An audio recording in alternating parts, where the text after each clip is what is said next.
두 번째 시간 하도록 하겠습니다. 이번 시간은 99페이지에 용도지구와 관련되어 시행령으로 세분하는 경우로서 보호지구를 봐주십니다. 역사, 문화, 환경 보호지구, 중요시설 보호지구, 생태계 보호지구로 각각 구분하고 있는데 앞으로 보호지구와 관련되어서는 역, 중, 생입니다. 여중생이 아니라 역중생으로 기억해 놓습니다.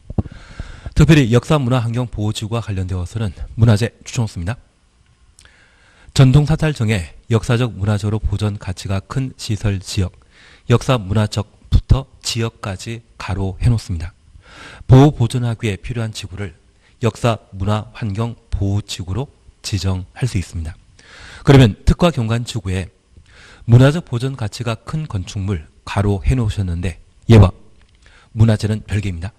예와 역사, 문화적으로 보존 가치가 큰 시설 지역과는 별개입니다. 그래서 문화적 보존 가치가 큰 건축물 나오게 되면 뒤에 경관이라는 말 나왔을 때는 특화 경관지구의 지정 대상이고 역사, 문화적으로 보존 가치가 큰 시설 지역, 역사, 문화적이란 말 보게 되면 역사, 문화, 환경 보호지구의 지정 대상인 것을 구분하셔야 됩니다. 그리고 중요시설 보호지구로서 중요시설물이란 항만, 공항 등의 대통령령이 정하는 시설을 말하는데 이 대통령령이 정하는 시설을 몇 개 추가해 주십니다. 이쪽은 이렇게만 추가해 놓습니다.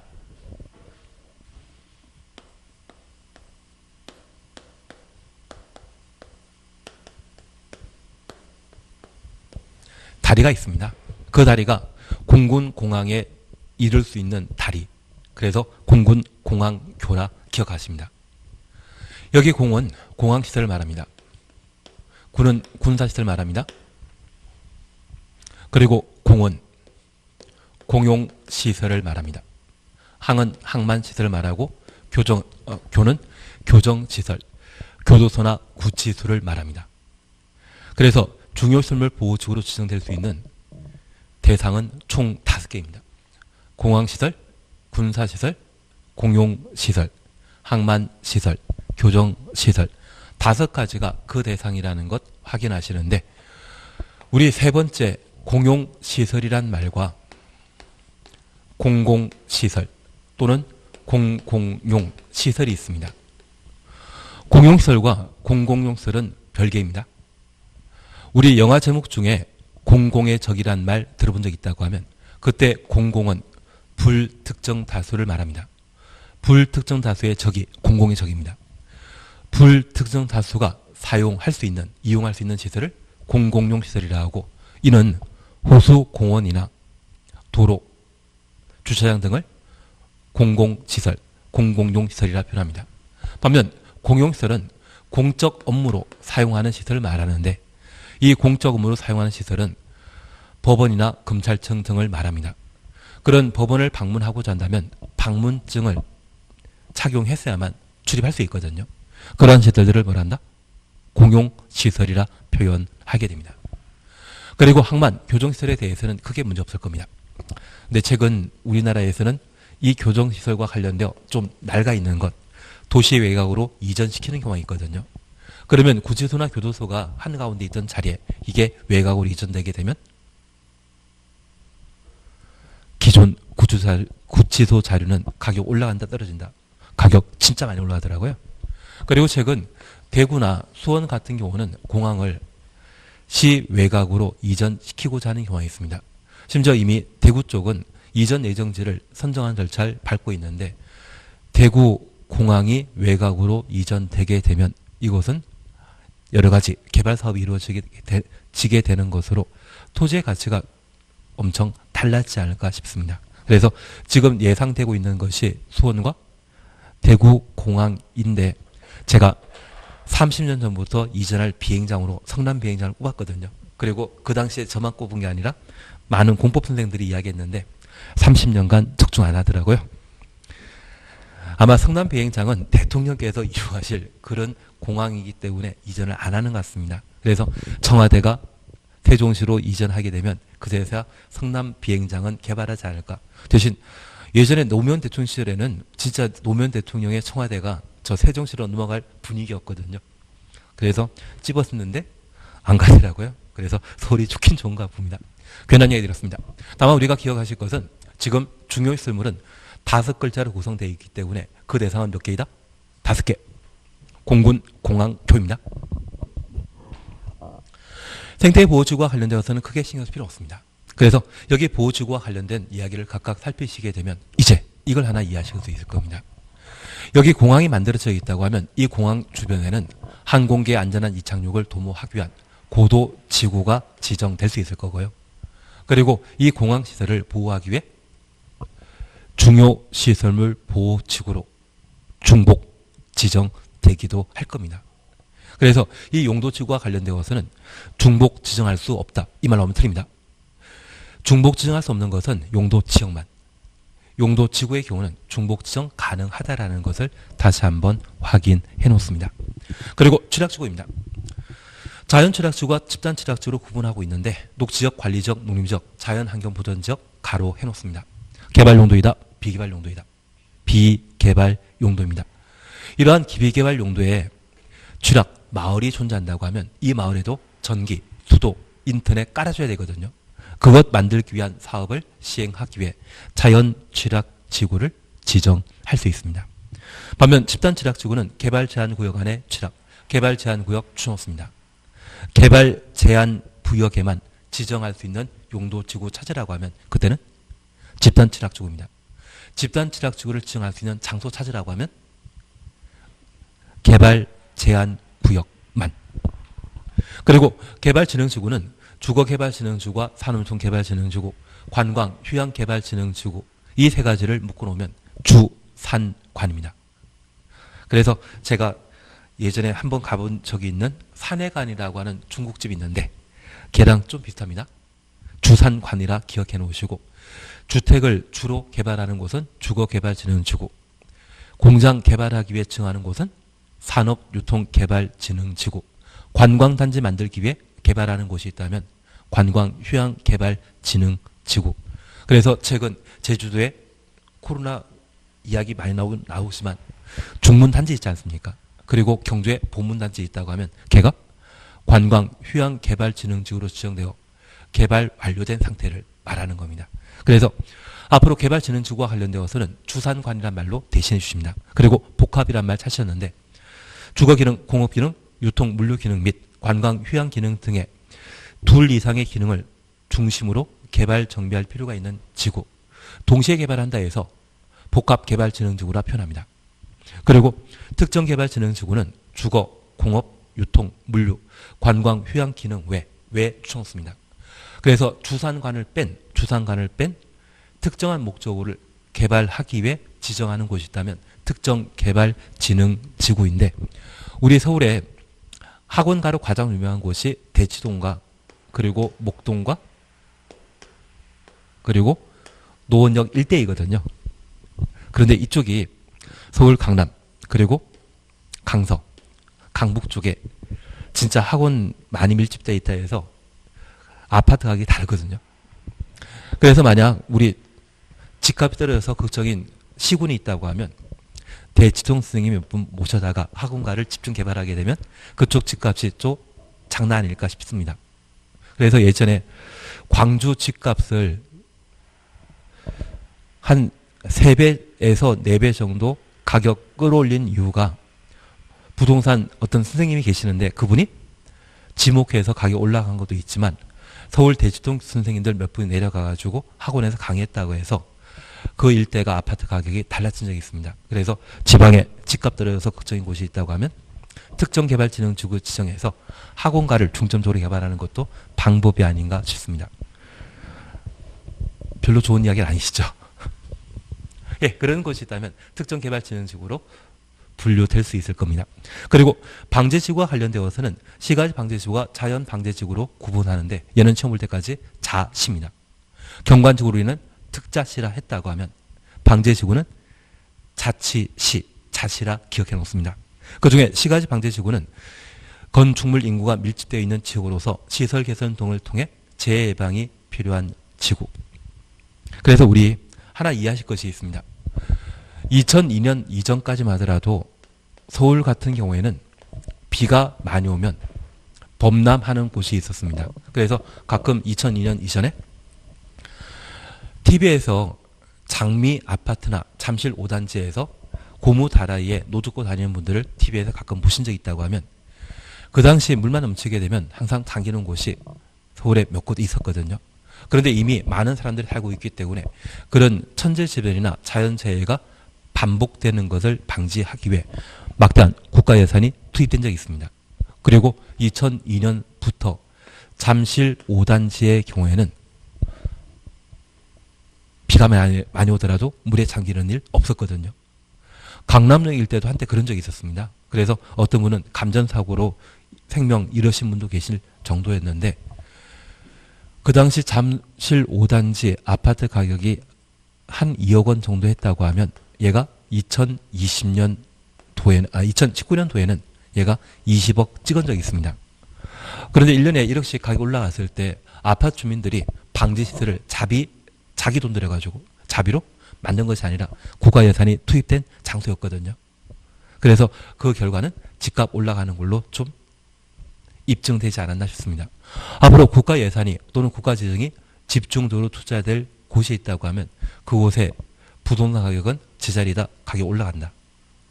그래서 국가 재정이 어디에 투입되는지도 많이 쳐다보시는 게 필요하지 않나 싶습니다. 그래서 우리가 기억하실 것은 방제지구와 관련되어서는 자실한 말로 구분해 주시고 건축물 인구가 밀집되어 있는 지역에 재해 예방이 필요한 지구 이 말 보게 되면 시가지 방제지구의 지정 대상이라는 것 확인해 놓습니다.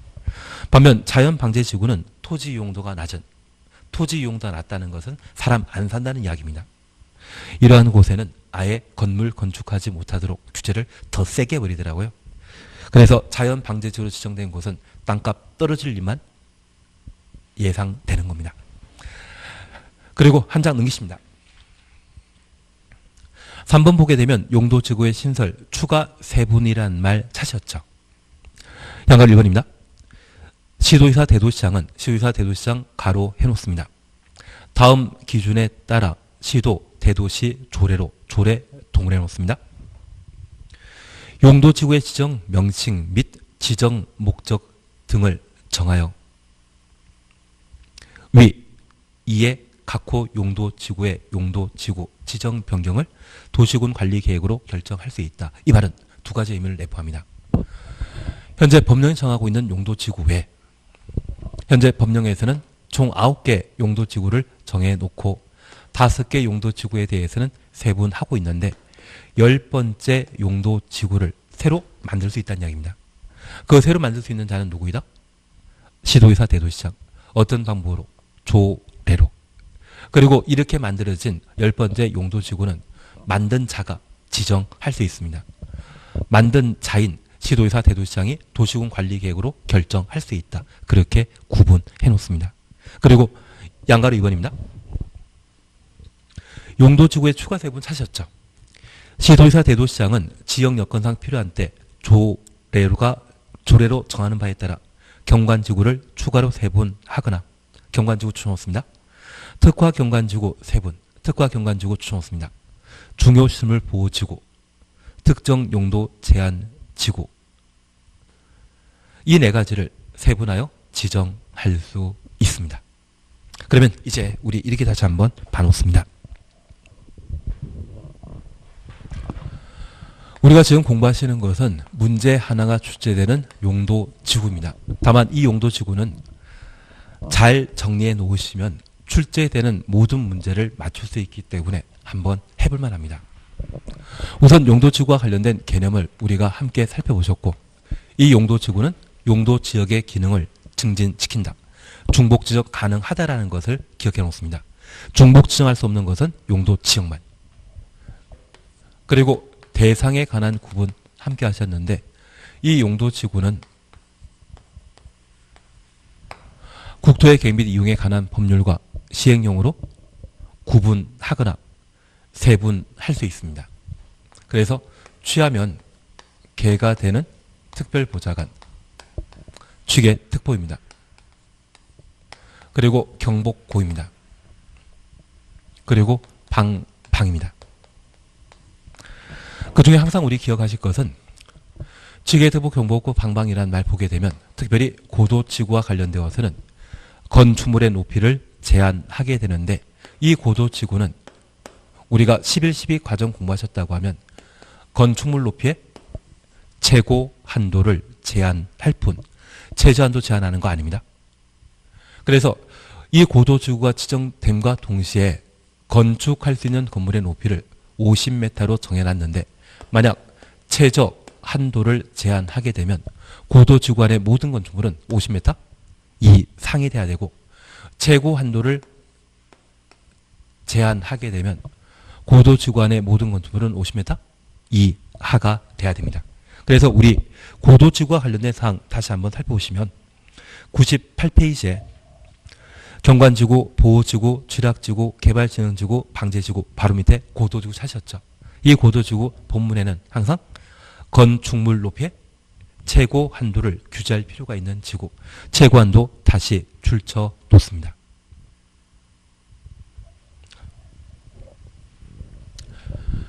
그리고 방화지구, 방제지구에 관한 사항을 각각 보셨고, 두 번째, 여기 취락지구에 대해서는 자연 취락지구와 집단 취락지구로 구분하게 되는데, 집입니다. 자연 취락지구는 녹과 농자의 취락 정비하기에 지정하는 용도지구를 자연 취락지구라 하고, 집단 취락지구는 개발 제한 구역 안에 취락 정비하기 위해 지정한 용도지구를 집단 취락지구라 표현하게 됩니다. 그리고 개발진흥지구는 주산관입니다. 주거개발진흥지구, 산업유통개발진흥지구, 관광휴양개발진흥지구, 이 세 가지 기능 중에 주거개발진흥지구와 산업유통개발진흥지구를 동시에 개발하게 되면 그것을 복합개발진흥지구를 하는데, 가장 대표적인 것이 판교입니다. 판교에는 아파트단지 만들어 놓은 것이 아니라 연구 중심의 산업단지도 함께 조성해놨는데, 그러한 것이 복합개발진흥지구가 되게 됩니다. 이 세 가지 기능 빼버리고 교육기능 강화시키기 위해 개발하게 되면 그때는 특정 개발진흥지구라 표현하게 됩니다. 학교 주변에 청소년의 교육환경 등을 보호할 목적으로 지정하는 용도지구가 있다면 특정 용도제한지구라는 것 기억하시고, 보호지구와 관련되어서는 역중생입니다. 문화재를 대상으로 보호할 목적으로 지정하게 되면 역사문화환경 보호지구입니다.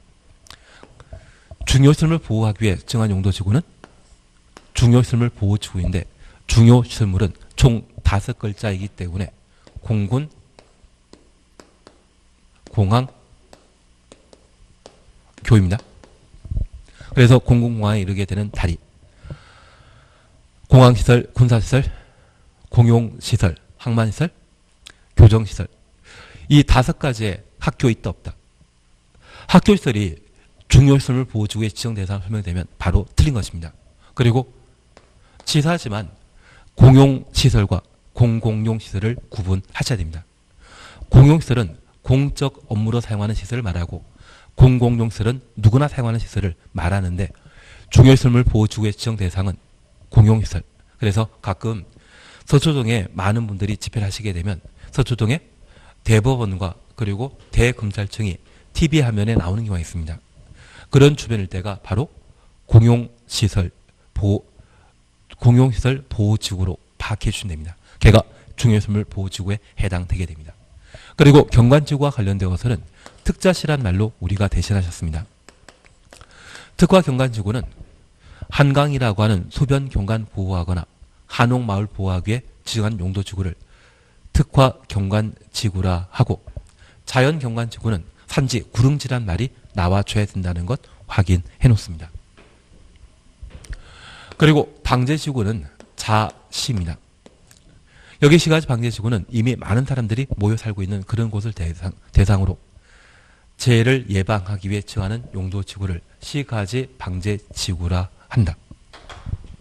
그래서 현재 법령상 용도지구는 총 9개, 세분되는 것은 5개가 법령으로 세분하고 있습니다. 그런데 이 용도지구는 지역의 특수한 필요성이 발견되었을 때 용도 지구를 지정하는 것으로서 지방의 특성을 고려하도록 되어 있습니다.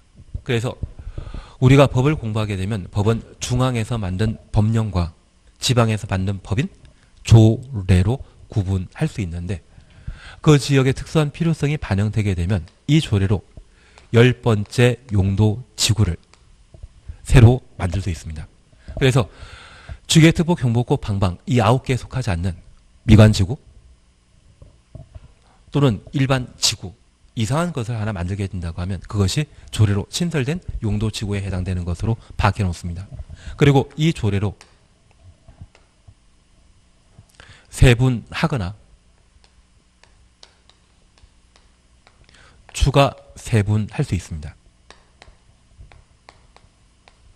여기 조례로 세분하거나 추가 세분할 수 있는 것은 4개인데 우리 특별검찰이라는 말 들어본 적 있다고 하면 아마 조만간 경찰도 독자 주인 수사권을 가지게 되면 특별경찰이 나오게 될 겁니다. 그래서 한 20년 전에 홍콩 영화 보셨다고 하면 홍콩 영화에서 특별경찰이 활동한 거 보신 적 있을 겁니다. 뭐 주인말도 나오고 했던 그런 영화가 있습니다. 그리고 이들은 아주 중요한 일을 담당하게 되는데 그 중요한 일을 우리는 특별히 중요한 일이다. 특중이라 생각합니다.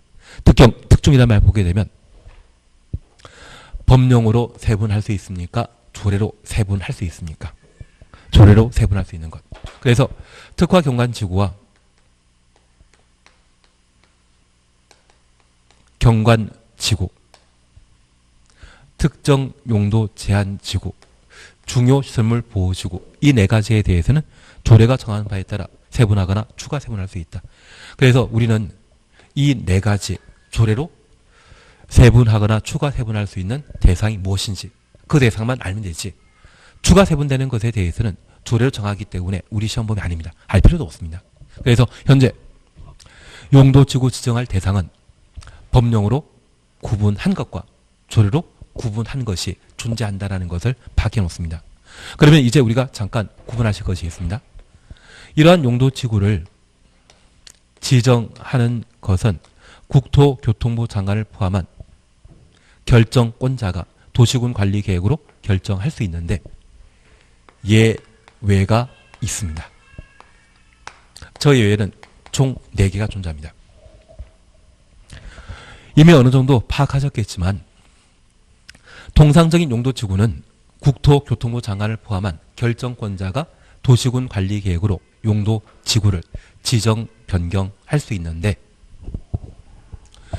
저 조례로 신설하거나 세분하거나 추가 세분하는 것은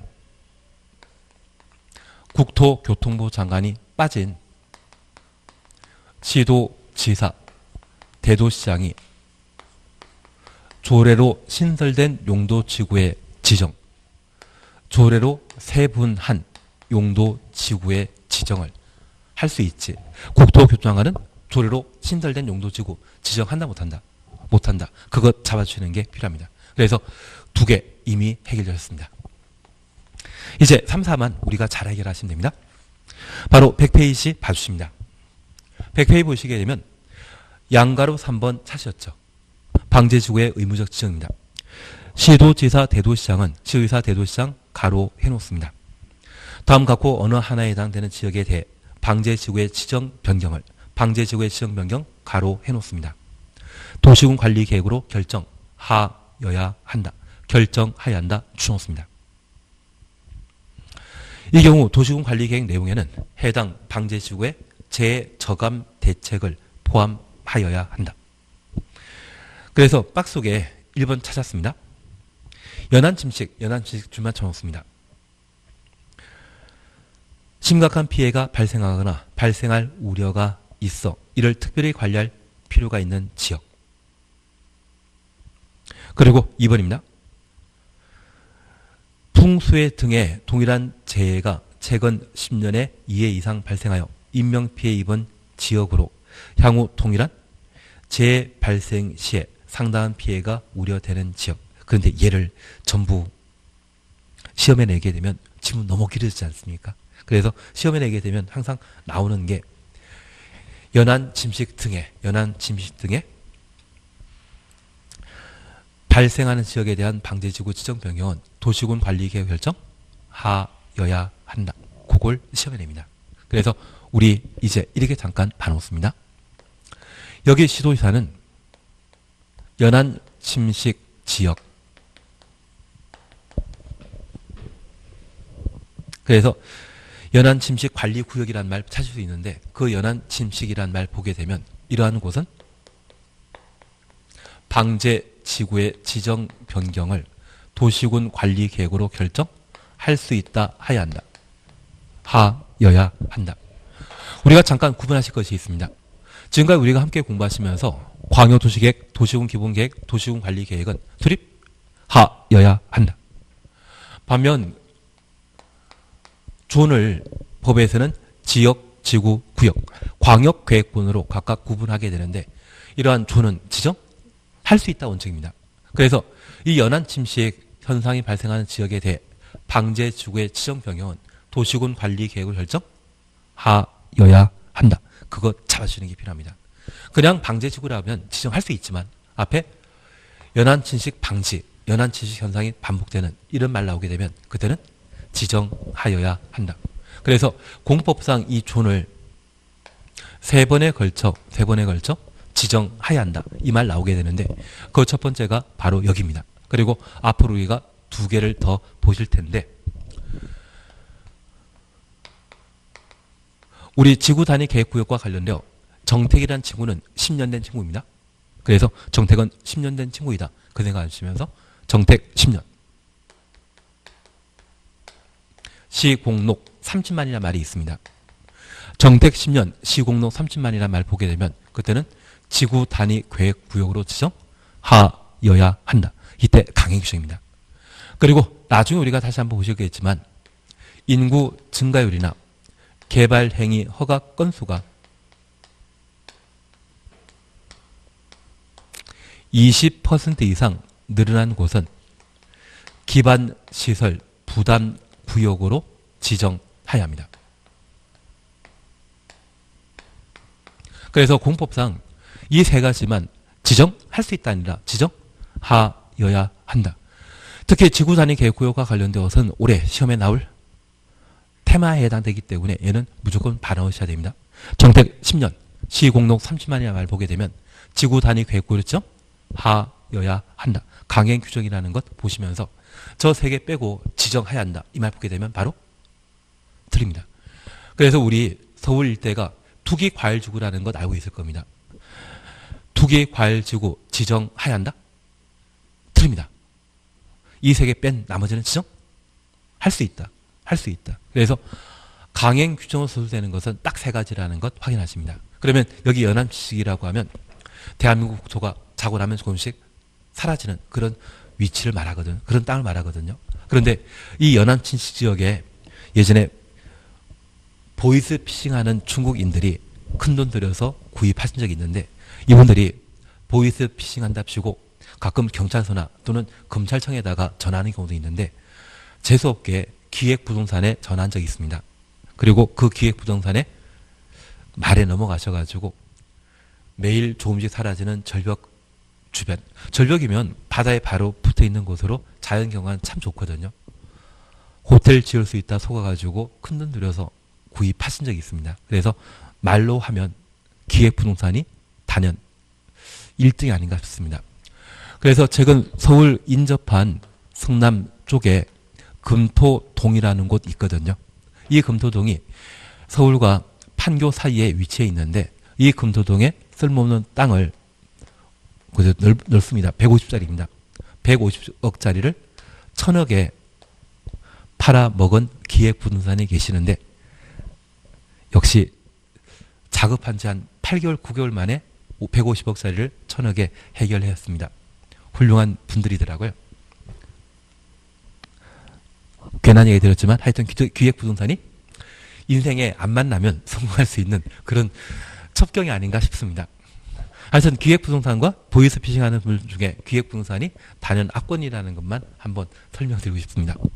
나중에 기획부동산 출신이라는 분들 계시게 되면 꼭 그분들에게 어떻게 하면 계약 잘 체결할 수 있는지 어떻게 하면 사람 잘 설득하는지 그런 것도 한번 배워보는 것도 좀 방법이 아닌가 싶습니다. 우리가 부동산 중개업 하시다 보면 계약 체결할 마음 먹고 들어온 손님도 계약서에 서명 날인을 하지 못하고 그냥 돌려보내는 경우 있거든요. 그런데 이분들은 전혀 마음 없는 분들을 사무실에 들어오자마자 앉혀놓고 서명하게 만들더라고요. 그런 기술은 좀 배울만 하지 않나 싶습니다. 괜한 이야기 드렸고 제가 부탁드리는 것은 연안 침식이란 말 보게 되면 방제지구의 지정 변경, 도시군 관리 계획 결정 하여야 한다. 다만 이 연안 침식 현상은 해당 지방자치단체장이 잘 알지 국토교통부 장관이 모를 수 있습니다. 그래서 이에 대한 결정은 국토교통부 장관을 뺀 지도의사 대도시장이 한다는 것 다시 한번 살펴놓습니다. 그리고 4번입니다. 복합용도지구 지정 찾았습니다. 시도의사 대도시장은 시도의사 대도시장 가로 해놓습니다. 일반 주거적, 일반 공업적, 계획관리적 추놓습니다. 복합용도지구 지정할 수 있다. 그리고 지정 기준과 관련되어 우리 1번 잠깐 보십니다. 용도지역 변경 시에 기반설이 부족해지는 등의 문제가 우려되어 해당 용도지역의 건축 제한만 추놓습니다. 완화하는 것이 적합한 경우에 지정할 것. 완화 동해놓습니다. 그리고 2번은 그냥 지나칩니다. 그리고 3번입니다. 용도지역의 지역 목적이 크게 저해되지 아니하도록 해당 용도지역 전체 면적의 얼마? 3분의 1 이하 범위에서 지정할 것. 3분의 1 이하 줄쳐 놓습니다. 그리고 4번 그냥 지나가십니다. 그러면 마지막 시도의사 대도시장이 지정할 수 있는 용도지구는 바로 복합용도지구입니다. 그러면 우리가 잠깐 이해하실 것이 있습니다. 현재 용도지역은 한번 지정되었을 때 영원히 고정되는 것이 아니라 계속 바뀔 수 있습니다. 그래서 특별히 일반 주거지역과 일반 공업지역 그리고 계획관리지역 3개 용도지역이 있는데 저 일반 주거지역은 준주거지역이나 상업지역 등으로 용도지역이 변경되지 저 일반 주거지역이 계획관리지역으로 바뀌는 거 없습니다. 일반 주거지역이 전용주거로 바뀌는 거 없습니다. 만약 일반 주거지역이 건폐율, 용적률 낮은 전용주거로 바뀌게 된다고 하면 이것은 국민의 사유재산권을 크게 침해하는 것으로서 건폐율 용적률이 낮은 쪽으로 용도지역 변경하는 법은 없습니다. 그런데 용도지역이 높은 쪽으로 건폐율 용적률이 높은 쪽으로 용도지역이 변경돼야 되는데 하나 이해하실 것이 있습니다. 여기 일반 주거지역일 때 3종 일반 주거지역의 최대 용적률은 300%이고 준주거지역으로 용도지역이 변경되게 되면 최대 용적률은 500%인데 이렇게 용적률 200%가 늘어나게 되면 그만큼 많은 건물을 건축할 수 있습니다. 하나 알려드릴 게 있습니다. 가끔 TV에 재건축 사업과 관련되어 등장하는 대지동 음마아파트 있는데 얘가 용적률 200%에 만들어진 아파트이거든요. 그래서 이 용적률 차이가 200%가 발생하게 되면 대지동 음마아파트 같은 규모를 추가로 만들 수 있는 상황이 되어버립니다. 그런데 이렇게 건물을 크게 만들게 되면 사람 많아진다, 적어진다. 많아집니다. 이 사람이 늘어나게 되면 기반 시설의 수요가 늘어나게 되고 우리나라는 물 풍부한 국가이다, 부족한 국가이다. 부족한 국가입니다. 그래서 수도권 같은 경우에는 팔당댐이라고 하는 상수원을 확보하고 그 팔당댐 이부에 팔당댐 이북에 다양한 개발 사업을 규제함으로써 상수원을 확보하고 있는데 지방 같은 경우는 그러지 못한 곳이 있습니다. 그래서 물이 부족한데 불구하고 이렇게 함부로 용도지역 변경하게 되면 제한된 상수원으로 늘어난 인구의 기반시설 수요에 부응 못하는 경우가 있거든요. 만약 이렇게 용도지역 변경에서 충분한 기반시설을 제공하지 못할 상황이라고 하면 단전단수가 늘상 반복되는 것이고 그러한 곳은 용도지역 변경 자체가 무의미한 상황이 되어버립니다. 그래서 이 용적률은 그대로 두고 저 일반 주거지역 중에 일부 지역을 복합용도지구로 지정하게 되면 준주거지역의 건축 가능한 건축물을 추가로 건축할 수 있도록 허용하는 것이 복합용도지구의 목적이 되게 됩니다. 그래서 우리가 기억하실 것은 이 복합용도지구가 지정되게 되면 용도지역과 관련된 행위자는 건축제한과 건폐율과 용적률 세 가지가 있는데, 건폐율 용적률에 대해서는 그대로 두고 오직 뭐만? 건축제한만 완화시켜주는 것을 복합용도지구의 지정 목적으로 정해놓게 됩니다. 그러면 건축할 수 있는 건물의 종류가 그만큼 늘어나게 되면 토지의 가치는 올라간다, 떨어진다? 올라간다라는 것을 파악해 놓습니다. 다만 이런 복합용도지구는 특정 지역의 전기, 수도 등의 기반설의 충분한 공급이 가능한지 불가능한지는 국토교통부 장관보다는 시도지사, 대도시장이 먼저 알기 때문에 이러한 복합용도의 지구의 지정 변경은 국토교통부 장관을 뺀 시도지사, 대도시장이 지정할 수 있다는 것 확인해 놓습니다. 취지 조금이라도 이해하시겠습니까? 예, 그래서 현재 용도지구 지정과 관련된 절차 각각에 관한 예를 함께 오셨는데, 특별히 예배는 몇 개 있다? 국토교통부 장관 뺀 신설 3분, 그리고 연안침지역에 대한 방제지구의 지정 변경, 복합용도지구의 지정 변경에 대해서는 시도지사, 대도시장이 지정할 수 있다는 것 확인해 놓습니다. 그리고 이 복합용도지구를 지정할 수 있는 용도지역은 일반 주거지역과 일반 공업지역과 계획관리지역 3개라는 것 기억하시고, 이 3개 근거에서 각각의 용도지역 전체 면적 중에 최대 얼마? 3분의 1까지만 복합용도지구로 지정할 수 있다. 그렇게 구분해 놓습니다. 그리고 4번 용도지구 행위제한에 관한 사항을 한번 살펴놓습니다. 우선 1번입니다. 경관지구 안에서는 그 지구의 경관 보전 등의 장애가 된다고 인정하여 도시군 계획조례에 추천했습니다. 정하는 건축물을 건축할 수 없다. 그래서 마지막으로 행위제한에 관한 내용을 함께 보시는데,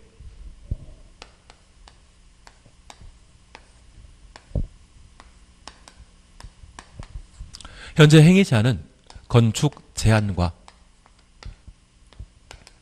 건폐율, 용적률 제한하는 것을 행위제한이라 합니다.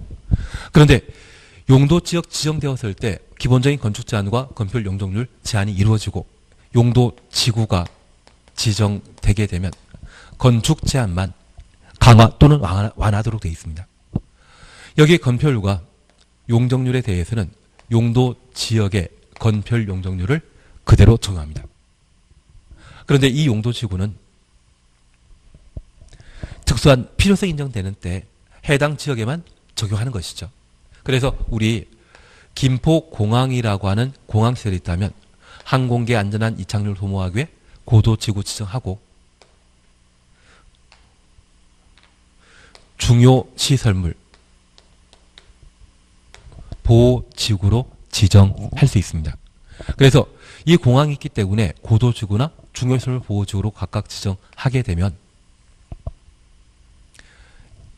얘는 특광지구는 관할구역 전체에 걸쳐 용도지구 지정한다.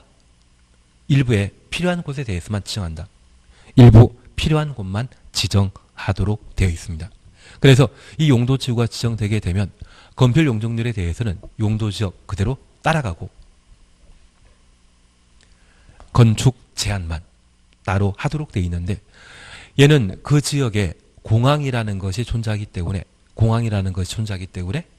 건축 제한을 가는 겁니다. 만약 공항 없는 곳에는 고도지구나 중요시설 보호지구 지정할 필요 없습니다.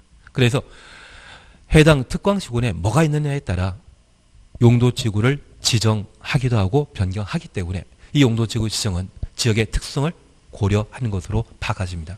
그러면 지역의 특수한 사정을 고려해서 용도지구가 지정되었다고 하면 중앙에서 정하는 법인, 법령으로 규제가는 것이다. 그 지역의 특수한 사정을 고려한 조례, 지방자치단체에서 정한 법으로 행위제한을 가한다. 조례로. 그래서 이 용도지구는 지역의 특수한 사정을 고려하여 필요한 곳에 지역마다 지정하는 것이기 때문에 지방자치단체 법인, 조례로 건축 제한 가하는 것이 원칙입니다. 그래서 나중에 우리가 경관지구로 지정되어 있는 곳에 어떤 건물 건축할 수 있는지를 파악하고자 한다면 법령 뒤져봤자 나오는 거 없습니다. 도시군 계획 조례에서 해당 경관지구에는 어떤 건물 건축할 수 있는지 확인하고 부동산 중개 알선을 하셔야 됩니다. 조례 확인도 하지 않고 용도지구가 지정된 곳에 여기에는 뭐 만들 수 있다 대놓고 장담하시면 나중에 큰 사고 치시게 됩니다. 그래서 땅이 한번 부동산 중개하게 되면 참 좋긴 좋은데 그게 장담했던 대로 이루어지지 않는다고 하면 손해배상 청구 대상이 될 수 있거든요. 그래서 이 땅에 대해서는 좀 세밀하게 접근하는 것도 필요합니다. 그중에 우리가 기억하실 것은 용도지구 지정되었을 때는 어딜 토대로 건축 가능 여부를 판단한다? 조례라는 걸 파악해 놓습니다. 그래서 경관지구의 경우에는 조례가 정하는 바에 따라 건축물 건축할 수 없다. 그래서 건축 제한 규정은 어디에 근거한다? 조례입니다. 한 장 넘기십니다. 양가로 2번 보시게 되면 고도지구의 행위 제한입니다. 고도지구 안에서는 도시군 관리계획으로 도시군 관리계획 추천놓습니다. 정하는 높이를 초과하는 초과 동그래 놓습니다. 건축물 건축할 수 없다. 그래서 이 고도지구에는 건축물 높이를 제한하는 것으로서 이 높이 제한을 하는 것은 도시군 관리계획입니다. 조례가 아니라 도시군 관리계획으로. 그래서 이 고도지구는 도시군 관리계획으로 지정 변경하고 고도지구의 높이 제한도 도시군 관리계획에 따른다라는 것 확인해 놓습니다. 그리고 방제지구입니다. 방제지구 안에서는 풍수해 등의 재예방에 장애된다고 인정하여 도시군 계획 조례가 정하는 건축물을 건축할 수 없다. 조례 주만 쳐놓습니다. 그리고 4번입니다. 보호지구안의 행위 제한입니다. 보호지구안에서는 다음 각호 구분에 따른 건축물에 한하여 건축할 수 있다. 옆에 박스 보시면 1번 역사문화환경 보호지구입니다. 그리고 두 줄 밑에 내려가시면 도시군 계획 조례가 정하는 것. 그래서 역사문화환경 보호지구의 건축 제한 규정도 어디에 따른다? 조례. 중요시설물 보호지구, 생태계 보호지구 다 마찬가지입니다. 다 조례입니다. 그리고 4번 취락지구 사셨죠. 동그라미 1번 자연취락지구입니다.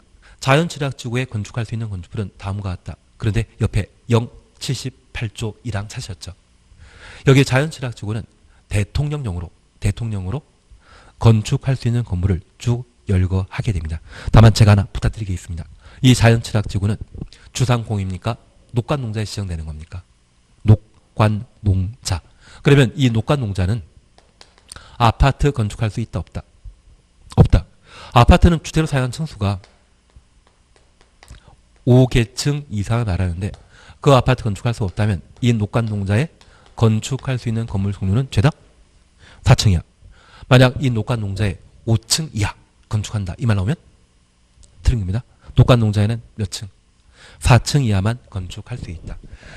박스에 나와 있는 작은 글씨 1번, 2번 그리고 다음 페이지 보시면 하가 아니라 극까지 있는 얘를 외우라고 작은 글씨 해놨겠습니까? 보지 말라고 작은 글씨 해놨겠습니까? 예, 보지 말라고. 그래서 우리가 기억하실 것은 녹관농자의 자연취락지구가 지정되게 되면 4층 이하의 건물만 건축할 수 있고 그 건축 제한 규정은 대통령령에서 정한다. 시행령에서 정한다. 조례가 아니라 대통령령이라는 것을 밝혀 놓습니다. 그리고 2번입니다. 집단취락지구 사셨죠? 집단취락지구 안의 건축 제한에 대해서는 개발 제한 구역의 지정 및 관리에 관한 특별 조치 법령이 정하는 바에 의한다. 얘를 개특법령이라 표현합니다. 그래서 개발 제한 구역부터 특별 조치 법령까지 가로해 놓습니다. 그리고 6번 개발진흥지구의 행위 제한은 잠깐 쉬었다 하십니다. 얘는 설명드릴 게 좀 있습니다. 쉬었다 하십니다.